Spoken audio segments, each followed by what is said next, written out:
السلام علیکم ورحمۃ اللہ وبرکاتہ۔ آج ہم لوگ پڑھیں گے رکوع نمبر 19 پارہ نمبر 9 سورہ الاعراف ہم لوگوں کی چل رہی ہے اور حضرت موسیٰ علیہ السلام کا واقعہ بھی چل رہا ہے۔ کل یعنی لاسٹ رکوع میں نے آپ لوگوں کو بتایا تھا کہ حضرت موسیٰ علیہ السلام 40 دن کوہ طور پر رہ کر آئے اور اللہ تعالیٰ نے ان کو توریت عطا فرمائی، اور وہ توریت کی تختیاں لے کر اپنی قوم کے پاس جب آئے تو کیا دیکھتے ہیں کہ قوم تو بت پرستی مبتلا ہو چکی ہے۔ حضرت ہارون علیہ السلام کو ڈانٹا۔ حضرت ہارون علیہ السلام نے اپنا عذر پیش کیا کہ حضرت میں نے تو بہت سمجھایا لیکن یہ لوگ سمجھے نہیں، میں کیا کر سکتا ہوں، یہ تو مجھے ہی مارنے پہ میرے قتل پہ اتارو ہو گئے۔ بہرحال پھر جن لوگوں نے یہ گناہ کیا تھا ان کو سزا ملی، انہوں نے توبہ کی، اور پھر حضرت موسیٰ علیہ السلام کا غصہ ٹھنڈا ہوا، اللہ تعالیٰ سے دعا کی۔ اب کیا ہوا کہ وہ تختیاں جو حضرت موسیٰ علیہ السلام لے کر آئے تھے وہ تختیاں انہوں نے اٹھائیں اور اپنی قوم سے کہا کہ دیکھو جو ہوا سو ہوا، وہ چھوڑو، تم اب آئندہ خیال رکھنا۔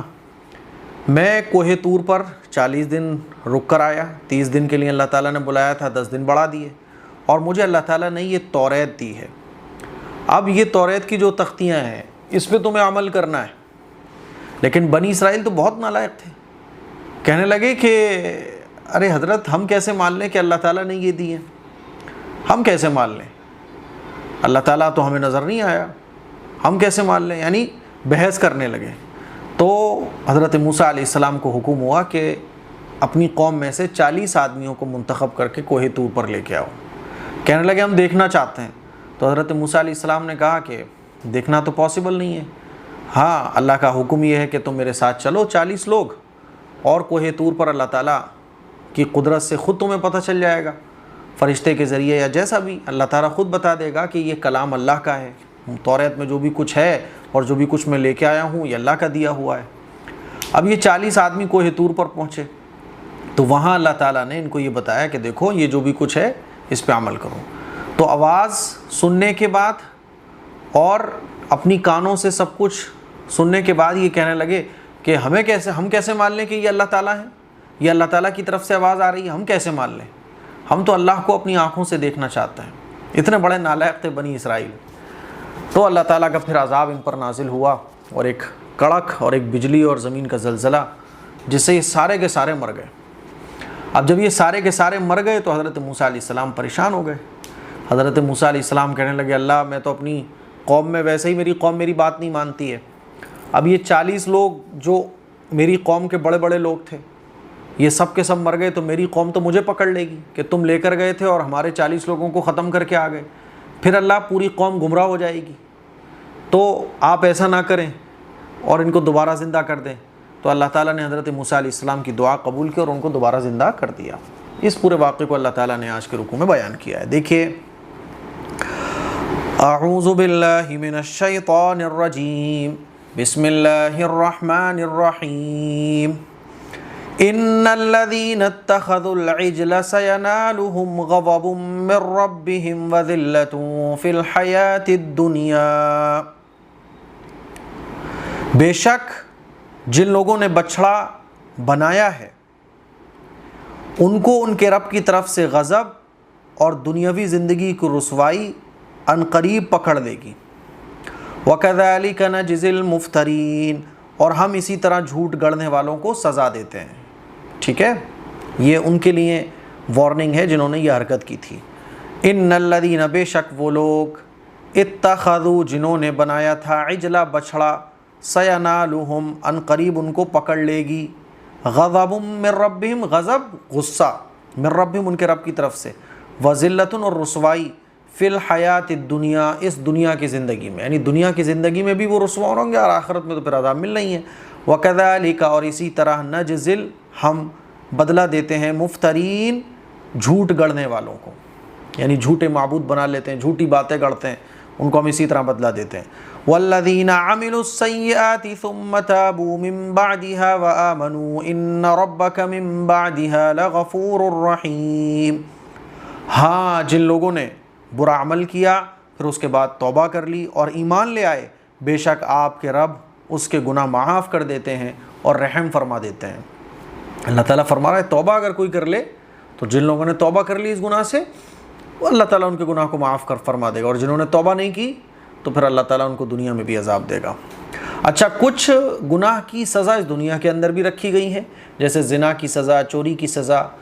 تو دنیا کی سزا تو معاف نہیں ہوگی، دنیا کی سزا تو لاگو ہوگی، ہاں کسی نے توبہ کر لی تو آخرت میں جو گناہ ہے وہ اس کی طرف سے ہٹ جائے گا۔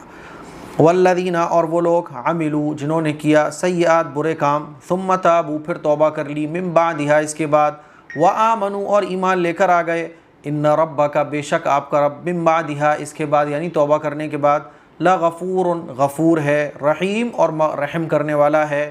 تو اللہ تعالیٰ کا غضب جو نازل ہوتا ہے نا، وہ جب تک آدمی توبہ نہیں کر رہا ہے، توبہ کرتا ہے تو اللہ کا غضب بھی ختم ہو جاتا ہے۔ اللہ تو بڑا رحیم ہے اور بڑا کریم ہے۔ آگے دیکھیے، اب وہ واقعہ اللہ تعالیٰ بیان فرما رہا ہے جو میں نے ابھی آپ کو سنایا۔ وَلَمَّا سَكَتَ عَن مُوسَى الْغَضَبُ أَخَذَ الْأَلْوَاحَ، اور جب موسیٰ علیہ السلام کا غصہ کم ہوا تو انہوں نے تختیاں اٹھا لی۔ وَفِي نُسْخَتِهَا هُدًى وَرَحْمَةٌ لِّلَّذِينَ هُمْ لِرَبِّهِمْ يَرْهَبُونَ، اور ان تختیوں میں لکھے ہوئے مضامین میں ان لوگوں کے لیے ہدایت اور رحمت تھی جو اپنے خدا سے ڈرتے ہیں، یعنی نیک لوگوں کے لیے، اور جو نافرمان ہیں تو بھائی ان کے لیے تو پھر کہاں سے ہدایت، ان کے لیے تو گمراہی ہے۔ وَلَمَّا، اور جب، سَكَتَ، خاموش ہوا، عن موسیٰ، موسیٰ سے، غضب، غصہ، یعنی جب موسیٰ علیہ السلام کو غصہ ٹھنڈا ہوا، اخذا، انہوں نے لے لی، الواح، تختیاں، تو انہوں نے تختیاں اٹھا لیں، وفی نسختها، اور اس کے مضمون میں، یعنی ان تختیوں میں لکھے ہوئے مضمون میں، ہدن، ہدایت ہے، ورحمت، اور رحمت تھی، للذین، ان لوگوں کے لیے، ہم لربہم، جو اپنے رب سے، یرہبون، ڈرتے ہیں۔ ٹھیک ہے، آگے دیکھیے، وَاخْتَارَ مُوسَىٰ قَوْمَهُ 70 رَجُلًا لِمِيقَاتِنَا، اور موسیٰ علیہ السلام نے اپنی قوم میں سے 70 مردوں کو ہمارے مقررہ کیے ہوئے وقت کے لیے منتخب کیا۔ واختارا، اور موسیٰ علیہ السلام نے منتخب کیا، موسیٰ، قومہ، اپنی قوم میں، 70 رجلاً، مردوں کو، لمیقاتنا، ہمارے مقرر کیے ہوئے وقت کے لیے۔ ٹھیک ہے، فلما اخذتهم الرجفة قال رب لو شئت اهلكتهم من قبل وإياي پڑھا جائے گا یہ، ٹھیک ہے، وإياي، دھیان رکھیے گا اس کو، کیونکہ یہاں پہ جزم لگائیں گے ہم۔ آگے دیکھیے، چلیے، جب ان کو زلزلے نے پکڑ لیا تو موسیٰ علیہ السلام نے عرض کیا، اے میرے رب، اگر آپ چاہتے تو ان کو بھی اور مجھے بھی پہلے ہی ہلاک کر سکتے تھے، تو کیا ہم میں سے کچھ بے وقوفوں کی وجہ سے، تو کیا اتہلکنا بما فعل السفہاء منا، تو کیا ہم میں سے کچھ بے وقوفوں کی حرکت کی وجہ سے آپ ہم سب کو ہلاک فرما دیں گے؟ ان ہی الا فتنتک، یہ صرف آپ کی طرف سے آزمائش ہے۔ حضرت موسیٰ علیہ السلام نے کیا کہا؟ اب جب یہ لوگ ہلاک ہو گئے تو حضرت موسیٰ علیہ السلام نے کہا، یا اللہ، یہ جب میری ساری قوم تھی میرے سامنے ایسے آرگومنٹ کر رہی تھی، تبھی اللہ آپ ہلاک کر دیتے تو قوم والے دیکھ لیتے، ان کو پتہ چل جاتا تو میرے اوپر الزام لگا دیں گے، تم نے ہمارے 40 آدمیوں کو مار دیا۔ اور اللہ، میں جانتا ہوں کہ بے شک آپ کی طرف سے آزمائش ہے۔ تضل بها من تشاء وتهدی من تشاء، اس امتحان کے ذریعے آپ جسے چاہیں ہدایت سے محروم کر دیں اور جسے چاہیں ہدایت پر قائم رکھیں۔ انت ولینا فاغفر لنا وارحمنا وانت خیر الغافرین، آپ ہی تو ہمارے آقا ہیں، اس لیے ہمیں معاف کر دیجئے اور ہم پر رحم فرمائیے، اور آپ بہترین معاف کرنے والے ہیں۔ یا اللہ، ان کو، کیونکہ پیغمبر باپ سے زیادہ محبت کرتے ہیں، ظاہر سی بات ہے کوئی باپ اپنی اولاد کو نقصان میں دیکھ سکتا ہے؟ نہیں دے سکتا۔ تو حضرت موسیٰ علیہ السلام نے اللہ سے دعا کی، اللہ یہ ضرور آزمائش ہے، لیکن اللہ تو اس آزمائش سے نکال اور ان کو زندہ کر دے، ورنہ پوری کی پوری قوم گمراہ ہو جائے گی۔ فلما، پھر جب، اخذتہم، ان کو پکڑ لیا، رجفہ، عذاب نے، زلزلے نے، قال، تو حضرت موسیٰ علیہ السلام نے کہا، ربی، اے میرے پروردگار، لو شئت، اگر آپ چاہتے، اہلکتہم، تو ان کو ہلاک کر دیتے، من قبل، اس سے پہلے ہی، وإیایا، اور مجھے بھی، اتہلکنا، کیا آپ ہمیں ہلاک کر دیں گے، بما، اس وجہ سے کہ فعلا، جو کیا، سفہاء، بے وقوف لوگوں نے، منا، ہم میں سے، یعنی کچھ بے وقوف اور نادانوں کی وجہ سے اللہ آپ ساری قوم کو ہلاک نہ کریے۔ یہ حضرت موسیٰ علیہ السلام نے درخواست کی۔ ان ہی، یہ نہیں ہے، الا، مگر، فتنتک، آپ کی آزمائش، تضل، آپ گمراہ کرتے ہیں، بہا، اس آزمائش کے ذریعے، من تشاء، جس کو چاہتے ہیں، وتہدی اور ہدایت دیتے ہیں من تشاء جس کو چاہتا ہے. وہ نام جو رکھتے ہیں نا لوگ اپنے بچوں کا من تشاء وہ یہی ہے من تشاء ہے. من تشاء کے معنی جس کو آپ چاہتے ہیں. اسی لیے من تشاء کوئی مطلب نام نہیں ہے بلکہ ایسے جیسے ہم بولتے ہیں بھائی آپ جو چاہو. بولتے ہیں نا بھائی آپ کیا پیو گے ٹھنڈا گرم تو ہم کہتے ہیں بھائی جو آپ چاہو. تو وہی ہے یہ من تشاء جو آپ چاہتے ہو. بھائی جو آپ چاہتے ہو وہ پلا دو کوئی بات نہیں جو آپ چاہتے ہو وہ کھلا دو. تو یہ جو آپ چاہتے ہیں جو آپ چاہتے ہیں ہم اردو میں بولتے ہیں اس کو عربی میں بولا جاتا ہے من تشاء. اس لیے من تشاء نام رکھنا یہ مناسب نہیں ہے کیونکہ من تشاء کوئی نام ہی نہیں ہے. یہ تو ورب ہے جیسے کوئی کام کریا ہوتے کر رہے ہوتا ہے نا جو کوئی کام کر رہے ہوتا ہے وہ ہے یہ. تو چلیے تھا آپ ولینا ہمارے ولی ہیں ہمارے آقا ہیں. فغفر لنا تو ہماری مغفرت کر دیجئے. ورحمنا اور ہم پر رحم فرمائیے.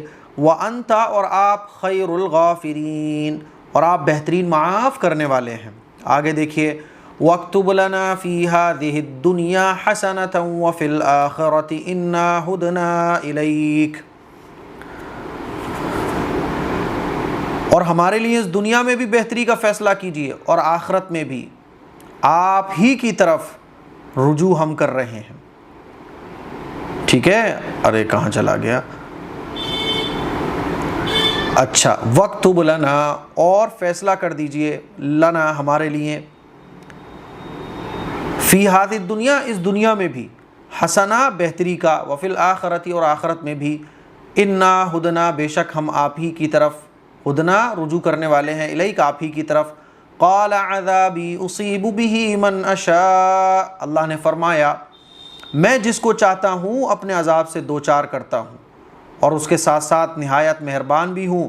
چنانچہ میری رحمت ہر چیز کو شامل ہے. جگہ جگہ اللہ تعالیٰ اس بات کو بیان فرماتا ہے کہ میں بڑا رحیم ہوں میں بڑا کریم ہوں. کیوں کہ دیکھو میں یہ جو عذاب دے رہا ہوں مجبوری میں دے رہا ہوں کیونکہ تمہارے کارنامے ایسے ہیں. سدھر جاؤ باز آ جاؤ. وسعت ورحمتی وسعت کل شیء اور میری رحمت ہر چیز کو شامل ہے. فَسَأَكْتُبُهَا لِلَّذِينَ يَتَّقُونَ وَيُؤْتُونَ الزَّكَاةَ وَالَّذِينَ هُمْ بِآيَاتِنَا يُؤْمِنُونَ. اس لیے میں ان لوگوں کے لیے رحمت کا فیصلہ کروں گا جو تقوی اختیار کرتے ہیں زکوٰۃ ادا کرتے ہیں اور جو ہماری باتوں پر یقین رکھتے ہیں. تو حضرت اللہ تعالیٰ نے کیا فرمایا قال اللہ تعالیٰ نے فرمایا عذابی میرا عذاب اصیب بہ میں دیتا ہوں اپنا عذاب من اشاء جس کو چاہتا ہوں. ورحمتی اور میری رحمت وسعت وسیع ہے شامل ہے کل شیء ہر چیز کو میری رحمت ہے. دیکھو گنہگار کو بھی اللہ کی رحمت ہوتی ہے تبھی تو شرابی شراب پیے جا رہا ہے اس کا پیٹ نہیں خراب ہو رہا اس کا منہ نہیں خراب ہو رہا اس کی سانسیں نہیں رک رہی اس کی آنکھوں کی روشنی نہیں ختم ہو رہی کوئی بیماری اس کو نہیں لگ رہی کیونکہ اللہ کی یہ رحمت ہے. فَسَأَكْتُبُهَا بہت جلد میں رحمت اس کا فیصلہ کروں گا رحمت کا فیصلہ کروں گا للذین ان لوگوں کے لیے یتقون جو تقوی اختیار کرتے ہیں ویؤتون الزکاۃ اور جو زکوٰۃ ادا کرتے ہیں والذین هم بآیاتنا اور وہ لوگ جو بآیاتنا ہماری آیتوں پر یؤمنون ایمان رکھتے ہیں. آگے دیکھیے الذین یتبعون الرسول النبی الامی الذی یجدونہ مکتوبا عندہم فی التوراۃ والانجیل جو لوگ اس کے بھیجے ہوئے نبی امی کی پیروی کرتے ہیں جو لوگ اس کے بھیجے ہوئے نبی امی کی پیروی کرتے ہیں.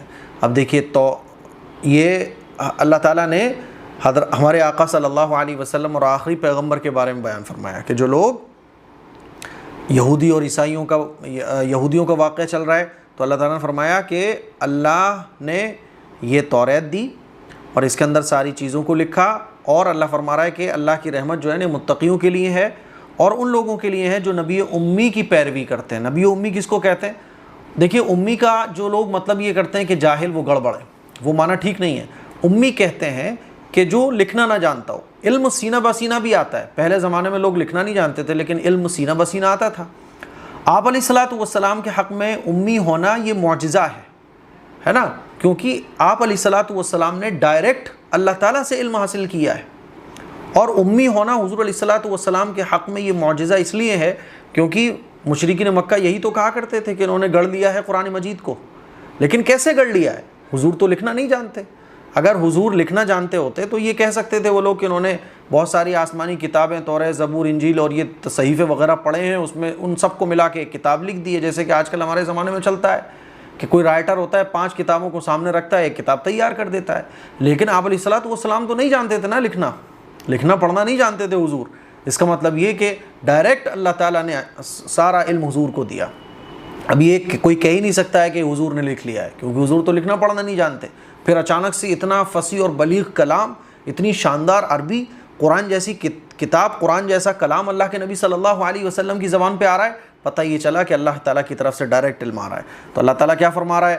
جو لوگ اس کے بھیجے ہوئے نبی امی کی پیروی کرتے ہیں، الذی یجدونہ مکتوبا عندہم فی التوراۃ والانجیل، جن کا ذکر وہ اپنے پاس توریت اور انجیل میں پاتے ہیں، کیونکہ حضور علیہ الصلوۃ والسلام کے بارے میں توریت میں بھی تھا اور انجیل میں بھی تھا، نشانیاں ساری تھیں۔ اب یہ نہیں مانتے وہ الگ بات ہے، تو اللہ تعالیٰ فرما رہا ہے کہ تمام کی تمام نشانیاں توریت میں بھی اور انجیل میں بھی ہیں۔ الذین، وہ لوگ، یتبعون، یعنی ان لوگوں کے لیے بھی اللہ رحمت کا فیصلہ کرے گا، یتبعون، جو اتباع کرتے ہیں، رسول، اللہ کے بھیجے ہوئے رسول کی، النبی الامی، جو نبی امی ہے، الذین، وہ لوگ، یجدونہ، ان نبی امی کا ذکر پاتے ہیں، مکتوباً لکھا ہوا، عندہم، اپنے پاس، فی التوراۃ، توریت میں، والانجیل، اور انجیل میں، یأمرہم بالمعروف وینہاہم عن المنکر ویحل لہم الطیبات ویحرم علیہم الخبائث ویضع عنہم اصرہم والاغلال التي كانت علیہم، کہ وہ رسول نیکی کا حکم دیں گے۔ کیا لکھا ہے؟ نشانیاں لکھی ہوئی ہیں، اور وہ رسول نیکی کا حکم دیں گے، برائی سے روکیں گے، پاک چیزوں کو حلال کریں گے، گندی چیزوں کو حرام قرار دیں گے، ان سے ان کا بوجھ اور طوق جو ان کے اوپر ہے اتار دیں گے، ان سے ان کا بوجھ اور طوق جو ان کے اوپر ہے وہ اتار دیں گے۔ فالذین آمنوا بہ وعزروہ ونصروہ واتبعوا النور الذی انزل معہ اولئک ھم المفلحون، تو جو لوگ اس رسول پر ایمان لائے، ان کو قوت پہنچائی، ان کی مدد کی اور اس روشنی کی پیروی کی جو ان کے ساتھ اتاری گئی ہے، وہی کامیاب ہیں، یعنی قرآن مجید۔ ٹھیک ہے، تمام واقعات کو سنا کے خلاصہ یہ ہے کہ ان پیغمبر کو ماننا ہے جس کا ذکر توریت میں، انجیل میں، جو واقعات تمہیں سنا رہے ہیں، جو قرآن مجید میں واقعات آ رہے ہیں، فالو کرو نا پیغمبر کو۔ اچھا جی، یأمرہم، جو حکم دیں گے ان کو، بالمعروف، اچھی باتوں کا، وینہاہم، اور ان کو روکیں گے، عن المنکر، بری باتوں سے، ویحل، اور حلال قرار دیں گے، لہم، ان کے لیے، طیبات، پاکیزہ چیزوں کو، ویحرم، اور حرام قرار دیں گے، علیہم، ان پر، خبائث، گندی چیزوں کو، ویضع عنہم، اور ان سے ہٹائیں گے، اسرہم، ان کے اوپر جو بوجھ ہے، طوق، والاغلال التی، اور اس بوجھ کو، کانت علیہم، جو ان کے اوپر ہے، فالذین، تو جو لوگ، آمنوا بہ، ان پر ایمان لائیں گے، وعزروہ، تو جو لوگ ان پر ایمان لائے، وعزروہ، اور ان کو قوت پہنچائی، ونصروہ، اور ان کی مدد کی، واتبعوا النور الذی، اور انہوں نے اتباع کی، نور الذی، اس نور کی، انزل، جو نازل کیا گیا، معہ، ان کے ساتھ، یعنی قرآن مجید، اولئک ھم، یہی وہ لوگ ہیں، مفلحون، جو کامیاب ہیں۔ تو اللہ تعالیٰ فرما رہا ہے یہ کامیابی کی نشانیاں ہیں۔ اچھا، یہ جو آیا کہ وہ پیغمبر آئیں گے، ان کے اوپر سے بوجھ اٹھائیں گے، وہ طوق، تو اس سے آپ یہ سمجھ لیجئے، پہلے اسلام سے پہلے جو شریعتیں تھیں اس میں بڑے مشکل احکام تھے، جیسے کپڑوں کو پوری طرح پیشاب سے بچانے کا حکم تھا، یعنی اگر تھوڑی سی جگہ پر پیشاب لگ گیا تو پورا کپڑا دھونا پڑے گا۔ ہمارے یہاں تو یہ ہے کہ جتنی جگہ پر ناپاکی لگی اس کو آپ دھو لو، ہے نا۔ اسی طرح سے اگر ناپاکی جس جگہ پر لگ جائے تو اس جگہ کو کاٹنا بھی پڑتا تھا، ہے نا، اس جگہ کو کاٹنا بھی پڑتا تھا۔ اسی طرح سے اچھا جی، اسلام میں تو یہ ہے کہ اگر کوئی عورت پیریڈس ہو جائے تو اس کے ساتھ ملاقات منع ہے، باقی اٹھنا بیٹھنا، لیٹنا سونا، کھانا پینا سب جائز ہے۔ لیکن پہلے کی شریعتوں میں یہ تھا کہ اس کے ساتھ بیٹھنے، کھانے پینے یہ بھی منع تھا، ٹھیک ہے، ہفتے کے دن کمانا منع تھا، اور بھی بہت سارے سخت احکام تھے، لیکن اس شریعت میں وہ تمام کی تمام چیزیں ختم ہو گئیں۔ تو اسی کو بیان کیا اللہ تعالیٰ نے کہ وہ پیغمبر آئیں گے اور ان کے اوپر جو بوجھ ہے اس کو بھی ختم کر دیں گے۔ یہ آج کا ہمارا رکوع ہو گیا۔ مجھے امید ہے کہ آج کا رکوع آپ کو بہت اچھے طریقے سے سمجھ آ گیا ہوگا۔ کل انشاءاللہ ہم لوگ پڑھیں گے رکوع نمبر 20، اور آگے بھی اللہ تعالیٰ اپنی قدرت کی نشانی اور پیغمبروں کے بارے میں بیان کر رہا ہے۔ آج کے رکوع میں مزہ آیا ہوگا آپ لوگوں کو، کمنٹ کر کے ضرور بتائیے گا، اس کلپ کو شیئر کریں۔ السلام علیکم ورحمۃ اللہ وبرکاتہ۔